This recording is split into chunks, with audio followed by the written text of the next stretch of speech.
Olá, bom dia a todos. Mais um Flash Imobiliário aqui na minha, na sua, na nossa TV Jangadeiro, a casa do mercado imobiliário do Ceará. Mais uma vez recebendo aqui um grande nome, uma grande personalidade que importa muito para o mercado imobiliário de Fortaleza e do Ceará. Estamos recebendo aqui com muita honra o nosso amigo prefeito de Fortaleza, Roberto Cláudio. Tudo bem, Roberto? Tudo bom, prazer, Ricardo. Prazer estar com você aqui. Já participou do programa do rádio e agora na TV. E nós vamos direto ao assunto, que o nosso programa aqui, prefeito, é igual o coice de bacurinha, bem curtinho, tem que ser rápido aqui. Eu queria começar o programa ouvindo de você um pouco sobre a sua história de vida, a sua infância, onde você nasceu, seus estudos, até você chegar à faculdade de medicina. Eu sou filho de um professor universitário aqui do Ceará, minha mãe é servidora também da universidade, nasci no Papicu, dia 15 de agosto de 75, fazia 44 anos agora. É um menino ainda. De vida, mais ou menos. A calvície está ajudando não, viu? Mas fazendo 44 anos de vida agora, estudei inicialmente em Colégio Batista, tive o privilégio também de passar boa parte do meu ensino fundamental e médio no Colégio Militar de Fortaleza e encerrei no terceiro ano no Fares Brito, entrando na Faculdade de Medicina. Eu diria que todas essas experiências foram importantes na minha vida e julgo que a minha experiência na minha casa, com as oportunidades educacionais, de formação pessoal, e lições de vida que eu continuo recebendo do meu pai e da minha mãe são as influências mais importantes que eu recebi. E de lá acabei, por alguma razão, me encantando pela área médica. A gente não sabe muito bem porque é que escolhe profissão, até porque a gente escolhe muito novo, com 16 anos de idade, né? Mas eu acho que o trabalho do médico de salvar a vida, aliviar sofrimento, de servir, tenha sido a minha principal inspiração. Você tem PhD, né? Você tem o mestrado, doutorado em saúde pública. Exato. Eu te pergunto, essa tua vocação pelo público em detrimento do privado foi que te levou à vida pública, à política? Ricardo, assim, a gente toma decisão sem muito bem pensar sobre elas, né? É alguma coisa que é meio intuitiva ou instintiva, né? Que move paixão, vai fazendo a gente seguir um rumo na vida, né? Então, por acaso, eu tenho escolhido medicina, tenho feito saúde pública e esteja na área pública hoje. Talvez seja porque a minha vocação é certamente desse lado. Eu acho que quanto mais vocações complementares, melhor para a gente, né? Melhor para a sociedade. Tem gente que nasceu para ser jornalista, advogado, corretor de imóveis, né? Empresário, e gente que nasceu para estar na área pública. Eu acho que quanto mais as pessoas encontram as suas vocações, coletivamente a gente sai ganhando enquanto sociedade. Eu estou extremamente realizado, até lhe disse isso há pouco, né? Satisfeito, realizado por ter encontrado a minha vocação e ter tido o privilégio de ser eleito e reeleito prefeito de Fortaleza e fazer isso sem um dia, nesses 6 anos e meio, ter me arrependido da decisão que eu tinha tomado. Muito pelo contrário. Todo dia agradeço e trato de poder correr contra o tempo para poder entregar os compromissos que assumi. Deixa eu fazer uma pergunta, Roberto. Você foi, por 2 legislaturas, por 2 vezes, deputado estadual. Você, muito jovem, assumiu a presidência da Assembleia Legislativa, né? E agora você é prefeito. Desde 2012 você é prefeito. Eu te pergunto, essa vivência de um prefeito, de um governador, de um presidente, né, um cargo majoritário, com o legislativo, essa experiência no legislativo, ela é importante para o cargo majoritário? Me ajudou muito. A gente tem exemplos de bons executivos que não foram parlamentares e exemplos de bons executivos que foram parlamentares. No meu caso, o parlamento foi uma escola de humildade, de compreensão da arena democrática. A gente, no campo democrático, a gente não pode fazer só o que a gente acha que é certo ou o que a gente quer, porque tem convicções que seja o melhor. A gente precisa ter capacidade de negociar, de convencer, de conciliar conflitos e principalmente de convencer com bons argumentos, né? E isso o parlamento me ajudou inclusive a ter uma compreensão muito mais abrangente dos nossos problemas, da nossa sociedade, e acabei chegando no executivo com essa maturidade política que eu julgo que é importante para a gente tomar decisões que acabam, na última instância, representando melhor o interesse médio das pessoas. Em 2012, você foi, aos 37 anos de idade, eleito prefeito da 5ª maior cidade do Brasil, da cidade com maior crescimento demográfico em todo o país, da cidade que tem a maior população, a maior densidade demográfica de todo o Nordeste e uma cidade com quase 3 milhões de habitantes, com 37 anos de idade. Te deu um friozinho na barriga não, prefeito? Claro que deu, né? O primeiro sentimento é assim, é cair a ficha, né? Quando você participa do processo pré-eleitoral, você se prepara para uma campanha, você estuda, você participa de debate, você vai consolidando concepções e visões para a sua cidade, mas quando acaba e sai o resultado, você está eleito, obviamente uma enorme satisfação, mas de imediato vem um peso da responsabilidade, né? Como você disse, uma cidade grande, diversa, ainda com muitas desigualdades, com um passivo enorme de deficiências de infraestrutura, de serviços públicos. Então a tarefa foi de imediato passar a celebração, entender que eu era prefeito, tinha muito serviço para fazer e a primeira tarefa foi escolher bem a equipe, né? Ir atrás de pessoas que fossem sérias, que tivessem experiência nas suas áreas e que pudessem contribuir, porque o prefeito sozinho faz muito pouco. Tem que ter primeiro a capacidade de escolher boas pessoas, substituir eventualmente, mas principalmente estar acompanhado de pessoas que queiram ter esse tipo de sentimento, que é de se vir mesmo, de se vir a cidade, de realizar. Então, assim, eu dei, obviamente, um friozinho na barriga, mas tratei de controlar o friozinho trabalhando e me cercando de pessoas e o tempo inteiro aprimorando o que a gente faz. A gente tem dúvidas, claro, às vezes a gente erra, a gente acerta, mas o principal é a tarefa de o tempo inteiro estar vigilante sobre o que está sendo feito, né? Se cobrando da equipe, percebendo o que está bem e aquilo que precisa melhorar e saber como pode melhorar. Eu acho que esse sentimento de incompletude tem que estar o tempo inteiro presente um gestor sob o risco da gente entrar na zona de conforto e daqui a pouco deixar e perder essa conexão com as pessoas, com as comunidades. Mostre-me um convencido que eu lhe mostrarei um fracassado, não é verdade? Esse ditado é muito verdadeiro. Meu amigo prefeito Roberto Cláudio, rapidamente, em 3 pontos básicos, você está há quase 7 anos à frente da administração pública aqui da Prefeitura de Fortaleza. Quais são nas áreas de saúde, educação e infraestrutura? 3 grandes obras que você reputa ficarão para a posteridade na sua gestão. Vou tentar pensar coisas simbólicas, certo, Ricardo? Tá.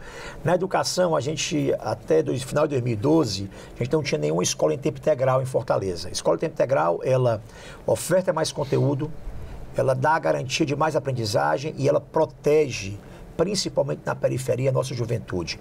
A gente tem hoje 40% das matrículas em tempo integral e deveríamos chegar a pouco mais de 50% ao final da gestão. Essa é uma conquista que eu julgo muito importante, né? Tira a criança da possibilidade de ir para droga, não é verdade? Exatamente. E oferta também um tipo de educação, não é só mais horas. A educação em tempo integral ela tem um formato, um conteúdo, né, pedagógico distinto. E ela vai fazer esporte, ela, né? Passa por aprendizagens em laboratórios, né? A gente tem um estudo que mostra... É o que tem no primeiro mundo, né? Que exatamente. A escola pública de Fortaleza trazendo um pouco do primeiro mundo para a criança, né? E a gente tem indicador que prova, Ricardo, que o aluno do tempo integral tem uma performance em todas as avaliações melhor do que o aluno do tempo regular. Na saúde, a rede de UPAs municipais. A gente não tinha nenhuma UPA do município e ao longo desses 6 anos e meio, criamos uma rede de UPAs municipal que é hoje a maior entre as capitais do Brasil, entre leito por habitantes. E na parte de infraestrutura e mobilidade, eu tiraria uma obra muito mais pelo aprendizado que eu tive e pela fama da briga, que foram os viadutos do Cocó, que foi uma grande polêmica, que me deu um enorme aprendizado do mundo real, prático, do executivo, né, das disputas, da necessidade de se comunicar bem, e hoje é uma vitória para a cidade, uma obra que é modelo, exemplo, inclusive até gente da oposição usa as suas fotos. Eu acho bom. Perfeito. 3 grandes obras aí que o prefeito realizou e que realmente ficarão para a posteridade. Rapidamente, nós temos 1 minutinho. Em 2017, você criou o plano Fortaleza Competitiva. Eu te pergunto, Fortaleza hoje é uma cidade competitiva em relação às outras capitais do Brasil? E ela é mais competitiva hoje do que foi em 2017? Os indicadores dizem que sim. Eu vou dar a Endeavor, que faz uma avaliação entre cidades e capitais do Brasil, grandes cidades e capitais do Brasil, demonstra Fortaleza como a capital mais desburocratizada do país e a segunda cidade, perdendo para Joinville. Também avançamos na formalização, avançamos na criação de microempreendedores individuais, mas é bom que se diga, a gente só avança quando a gente tem a capacidade de reconhecer o que a gente conquistou e aquilo que ainda falta ser aprimorado. A gente precisa avançar em algumas áreas, principalmente na economia local do bairro. Começamos um piloto no Bom Jardim e no Serve Luz para poder esse empreendedor potencial invisível ter canais e caminhos para se tornar um empresário futuro. Perfeitamente. palavras aqui do nosso prefeito Roberto Cláudio. O tempo passa muito rápido, já se passaram aí quase 10 minutos. A gente vai para o nosso primeiro intervalo comercial, mas é vapt-vupt, parafraseando aí o nosso Chicanísio. Daqui a pouquinho a gente volta, porque tem muitas perguntas importantes, tem algumas pesadas aqui para o nosso prefeito, que ele vai responder daqui a pouquinho a gente volta. De volta com o programa Flash Imobiliário, conversando com meu amigo Roberto Cláudio, simplesmente o prefeito de Fortaleza, a pessoa mais influente no mercado imobiliário, porque ele é que tem a caneta na mão aqui da cidade. Meu amigo prefeito Roberto Cláudio, você fez uma verdadeira revolução em relação à construção civil, né, ao mercado imobiliário. Você criou os alvarás online, antigamente você passava mais de um ano para conseguir aprovar um projeto e hoje tudo é online. Fala um pouquinho das tuas principais realizações em relação ao mercado imobiliário na sua gestão. Primeiro, falar do que eu creio, que eu acredito. Uma cidade não se transforma sozinha pela mão de um poder público eficiente, muito menos sozinha pela mão de um investimento privado também que transforme a cidade pelo caminho do mercado. Essa é a minha visão. Eu acho que quanto mais integração e quanto mais transparência e construtividade existir na relação entre público e privado, melhor para a cidade coletivamente. Eu apostei muito nisso, no diálogo com a cidade, mas assim, nesse caso específico, tratando de mercado imobiliário, no diálogo com as entidades que representam os setores empresariais da cidade. É muito importante que a gente esteja aberto às boas ideias, às justas críticas e que a gente avance. A gente, por exemplo, aprovou uma nova LUAS que criou, dentre vários avanços, um instrumento novo que são as EDUs, um zoneamento em áreas que antes não se podia empreender algumas atividades ou não se poderia empreender em alguns horários. Isso acaba alargando as possibilidades econômicas em algumas áreas que precisam de adensamento comercial, inclusive. Outra questão importante foi a mudança da fração do lote, inclusive liderada numa reunião consigo, em que você chamou boa parte do setor e os argumentos muito sólidos de que alguns bairros da cidade, ao longo dos anos, acumularam investimentos em infraestrutura de água, drenagem, saneamento e vias e não tiveram a mesma mudança e modernização da fração do lote. Também criamos uma plataforma extremamente moderna de alvarás e licenças online, sem modificar e flexibilizar as legislações específicas, basicamente mudando o fluxo de processos para dar eficiência e transparência na relação do cidadão com a cidade, que foi o Fortaleza Online. Inclusive hoje é um modelo para o Brasil inteiro. O próprio governo federal tem visitado a gente, outras prefeituras e governos, para poder entender a filosofia por detrás, especificamente o método de trabalho, os equipamentos e instrumentos tecnológicos para poder replicar em outros cantos. Enfim, temos uma longa infinidade, né, uma longa lista de conquistas que só foram possíveis graças a esse diálogo aberto, democrático e transparente. O diálogo é tranquilo, então, com a iniciativa privada? Muito tranquilo. E assim, a gente tem os limites, né? Claro que há momentos de tensão, há momentos de discordância, né? E eu costumo dizer que quanto mais a gente concordar que a cidade precisa de um desenvolvimento sustentável, precisa de economia para gerar emprego, gerar renda e dar oportunidade, e ao mesmo tempo precisa proteger os nossos patrimônios ambientais, sempre que houver essa convergência, haverá diálogo e tem havido muito mais avanços do que problemas nessa relação. Eu queria ouvir a sua opinião, prefeito, sobre um ponto assim. A minha teoria é que se Deus te colocou no mundo, né, nos colocou no mundo, não foi para pensar igual uma formiga. Tem que pensar grande. Se você vê ao mundo, é para pensar grande. E a gente vê cidades como Balneário Camboriú, outras cidades do Brasil e o mundo afora, prédios com 100 andares, com 50 andares. E hoje, finalmente, né, com a liberdade que a LUAS deu, né, que as leis que você aprovou nos deram ao mercado imobiliário, agora, finalmente, Fortaleza pode ter grandes prédios. Obviamente, o poder privado tem que pagar a outorga onerosa e tal. Você não gostaria de sua cidade com um prédio de 100 andares? Qual é a sua visão sobre a magnitude aí, a magnanimidade do mercado imobiliário em relação a belos empreendimentos? Eu acho que tudo depende da viabilidade econômica, social e ambiental do investimento. Nada contra e nada a favor da tese. O que a gente precisa é encontrar locais... Não é político mesmo, nada contra e nada a favor. Não. Eu quero dizer que a gente não pode simplesmente defender o prédio 90 Sim. ou 100.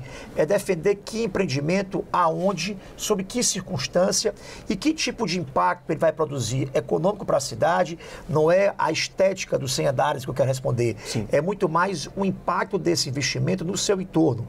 Se ele for um impacto, digamos, econômico positivo, se ele puder com a sua empregos e gera tal. empregos, se com a sua contrapartida da outorga, você puder fazer no seu entorno algum tipo de trabalho ou projeto de inclusão social, de oportunidade ou de preservação ambiental, eu acho que esse é um investimento que se justifica. Perfeito. Então, assim, a cidade criou um instrumento, que é a outorga onerosa, que permite que agora que investidores possam examinar sobre essa lente e o poder público possa examinar pela sua lente do interesse público, eventualmente, esse tipo de investimento. Perfeitamente. Agora, recentemente, no mês de julho, você criou um programa chamado Mais Ação, onde a Prefeitura está investindo 1 bilhão e 500 milhões de reais em novas obras e novas ações. Essas obras e ações vão terminar na sua gestão? Quais são elas? E esse dinheiro é caixa da Prefeitura ou é tomado? Primeiro, dizer que esse Mais Ação é um conjunto de investimentos e futuras realizações novas. Eu não estou nem contabilizando o que a gente tem de financiamento em obras em andamento. Já em andamento. Isso é basicamente o que a gente lançou de junho para frente. Então, é algo que vai ser iniciado ou no segundo semestre desse ano ou no primeiro semestre do próximo ano. Tudo isso é produto e é consequência da situação fiscal do município. O município de Fortaleza tem uma situação fiscal hoje, graças ao trabalho de muita gente, de pagar servidor em dia, de antecipar 13º, de dar aumento e de não ter nenhuma obra de médio e grande porte parado por falta de pagamento, porque a gente tem hoje uma situação financeira, fiscal e administrativa que é reconhecida, inclusive, pelos Tribunais de Contas da União, no caso, pelo TCU, que premiou recentemente o município de Fortaleza. Isso nos dá a possibilidade tanto de ter recurso próprio, como de ter situação financeira para captar investimentos.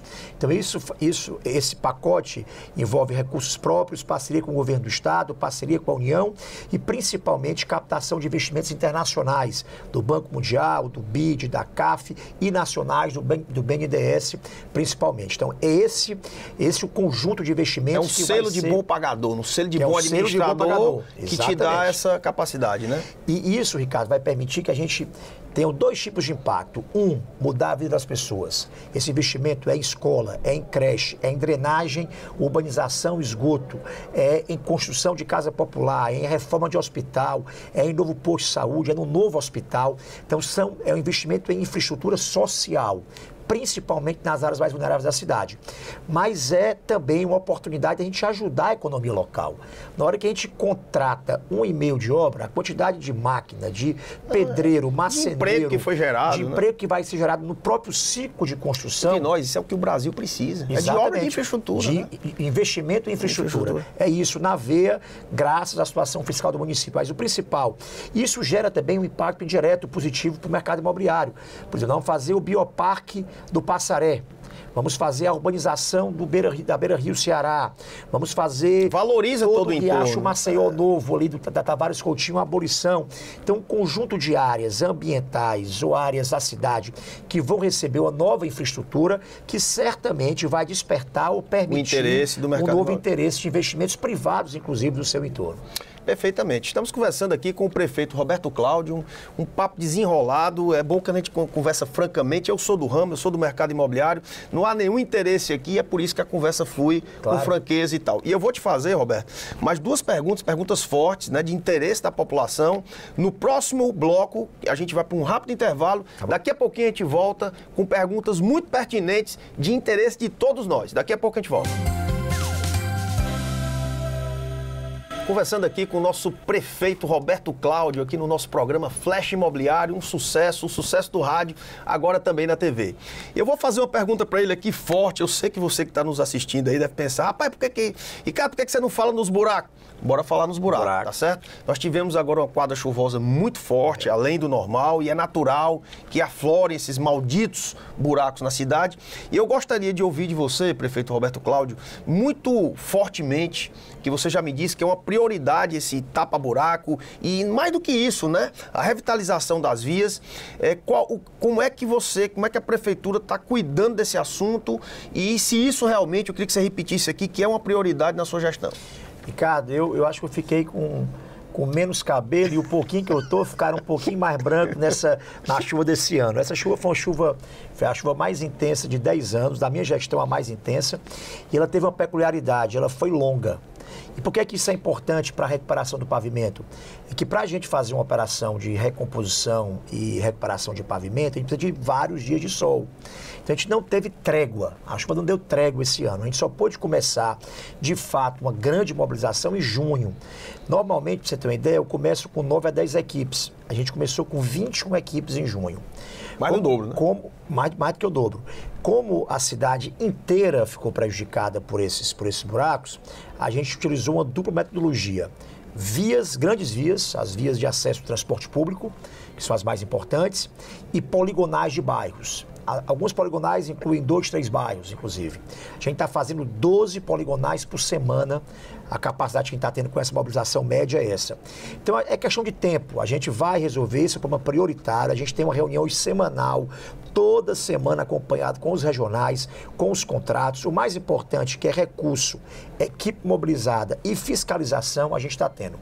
A gente, só para dar uma ideia de volume de investimento, entre tapa-buraco, recuperação de calçadas, de calçamento, perdão, e estabelecimento de novo pavimento, que alguns estão tão prejudicados que não adianta tapa-buraco, tem que fazer a fresa, que é arrancar todo e fazer ele novo.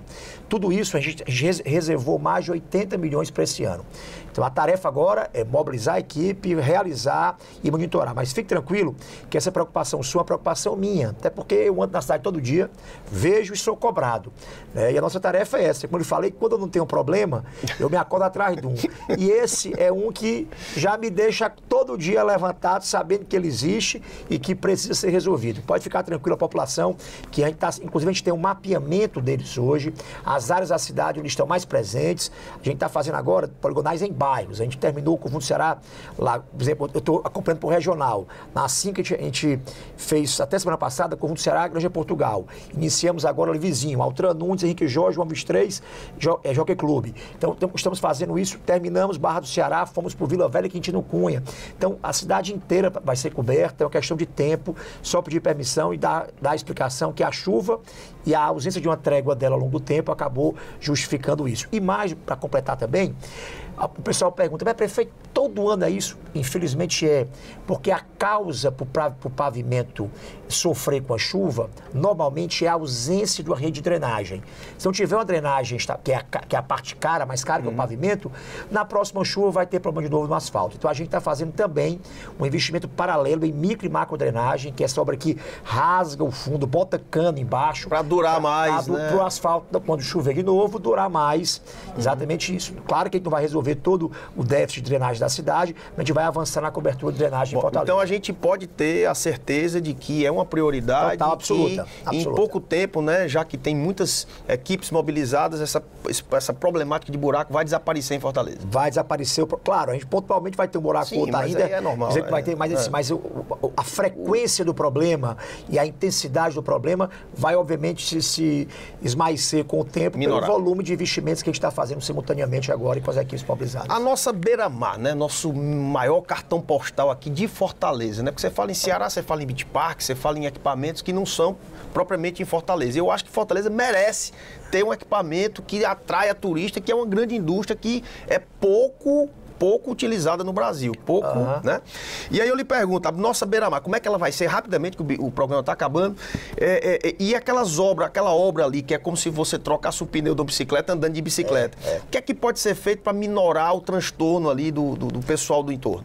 Ricardo, essa obra, quando a gente deu ordem de serviço, eu imaginava que ia ser a obra mais complexa. Né? Porque tem muita gente morando, né, muita gente usando, muita densidade de uso e, naturalmente, muita sugestão. Todo mundo é engenheiro, arquiteto, é prefeito, né? Então, assim, a gente está com recurso, está com a obra no prazo, a gente vai terminar essa obra inteira em agosto do próximo ano e até para reduzir menos os conflitos, resolvemos fazer por trecho. Poderia ter aberto 3 ou 4 frentes civis, parada à beira-mar. Você imagina um transtorno para a economia, para os hotéis, para os trabalhadores, para os moradores e para quem usa.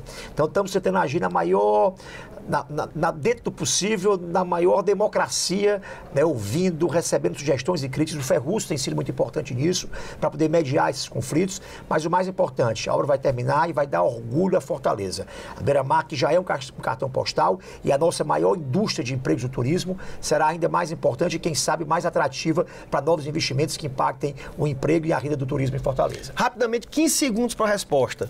O polo gastronômico da Varjota vai acontecer na sua Já gestão? começou, a gente teve a primeira licitação, a empresa entrou, quebrou, abandonou, relicitamos, já há mais de 2 meses a nova empresa entrou, começou com a primeira ação de drenagem, a gente quer entregar até meio do próximo ano, quer entregar antes das férias de julho, o polo todo pronto.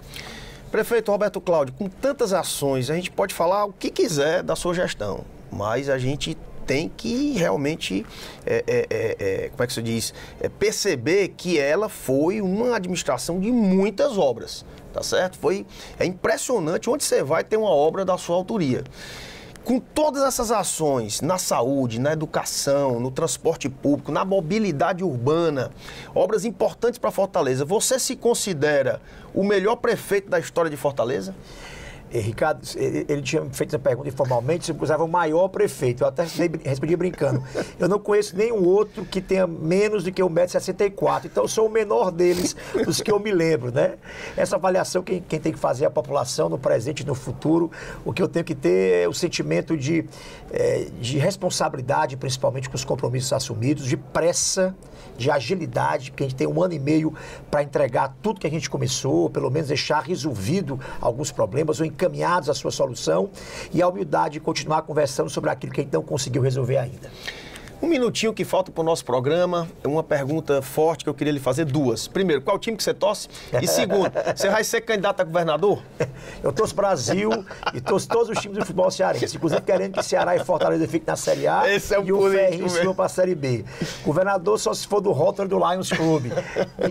Ninguém controla esse destino do executivo.